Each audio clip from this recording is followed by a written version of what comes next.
നമ്മുടെ പ്രദേശത്തുള്ള എല്ലാ വീടുകളെയും അടുക്കള മാലിന്യങ്ങൾ വെറുതെ വലിച്ചെറിയരുത്. അത് വെച്ച് നമുക്ക് വളം ഉണ്ടാക്കാൻ പറ്റും. ആ വളം കൊണ്ട് നമ്മുടെ അടുക്കളത്തോട്ടങ്ങളും പൂന്തോട്ടങ്ങളും മനോഹരമാക്കാൻ പറ്റും. പൈസ കൊടുത്ത് വളം മേടിച്ച് ഉപയോഗിക്കേണ്ട അവസ്ഥയിൽ നമുക്ക് മാറാൻ പറ്റും. അതിനെക്കുറിച്ച് റഷീദ് നമ്മളോട് സംസാരിക്കും. നമ്മുടെ അടുക്കളയിൽ ബാക്കി വരുന്ന ഭക്ഷ്യവസ്തുക്കൾ സാധാരണ നമ്മൾ പുറത്തേക്കാണ് വലിച്ചെറിയാറ്.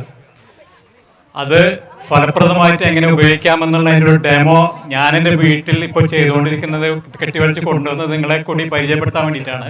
കാരണം നമ്മുടെ നാട്ടിൽ ഒരുപാട് പ്രശ്നങ്ങളുണ്ട് ഈ വേസ്റ്റിൻ്റെ. അതിലൊരു പരിഹാരം ഇങ്ങനെയെങ്കിലും ഒന്നും ഉണ്ടാവട്ടെ എന്ന് കരുതിയാണ് ഇത്ര കഷ്ടപ്പെട്ട് ഞാൻ ഇതൊക്കെ കൊണ്ടുവന്നുള്ളത്. ഇതൊക്കെ ഞങ്ങൾ ഇന്നലെ വരെ വേസ്റ്റിട്ടുള്ള ഡ്രമ്മാണിത്.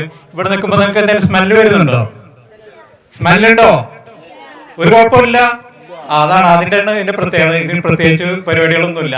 അപ്പൊ നിങ്ങൾ ആദ്യം ചെയ്യേണ്ടത് നമ്മുടെ വേസ്റ്റ്, നമ്മുടെ അടുക്കളയിൽ ബാക്കി വരുന്ന എല്ലാ വേസ്റ്റും പ്ലാസ്റ്റിക് ഒഴികെ എല്ലാം നമുക്ക് അതിലേക്ക് വെറുതെ ഇടുക. നമ്മുടെ എല്ലാ വേസ്റ്റും എന്ത് വേസ്റ്റ് ഉണ്ടോ അതെല്ലാം ഇടാം. ഒന്നും വേർതിരിക്കണ്ട. മുട്ടത്തോടായാലും അതേപോലെ ഉള്ളിത്തൊലി, നാരങ്ങത്തൊലി, എന്ത് സംഭവം ഉണ്ടായിക്കോട്ടെ ഇതിൽ നമുക്ക് ഇടാവുന്നതാണ്. വളരെ സിമ്പിൾ അല്ലേ? ഇടാൻ പറ്റിയ ബുദ്ധിമുട്ടുണ്ടോ? ഇതൊരു സാധനം ഈ ഡ്രമ്മിൽ ഇടാൻ വല്ല ബുദ്ധിമുട്ടുണ്ടോ? ആർക്കെങ്കിലും ബുദ്ധിമുട്ടുണ്ടോ? ഏത് ഡ്രമ്മായാലും കുഴപ്പമില്ല. ഇത് ഞാൻ കുറച്ച് വൃത്തിയുള്ള ഡ്രം എടുത്തുന്നുള്ളൂ. ഏതാണ് ഡ്രം?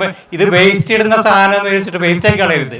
ഏതെങ്കിലും ഒരു മൂലക്കിലിട്ട് അത് കച്ചറാക്കി കളയാതെ ഇതേപോലെ ഭംഗിയുള്ള കുറച്ച് വൃത്തിയുള്ള ഡ്രമ്മുകളൊക്കെ എപ്പോഴും വൃത്തിയായി സൂക്ഷിക്കുകയാണെങ്കിൽ അതിനൊരു ഭംഗി വരും ചെയ്യും. നമുക്ക് അതിൽ വേസ്റ്റ് ഇടാനും തോന്നും.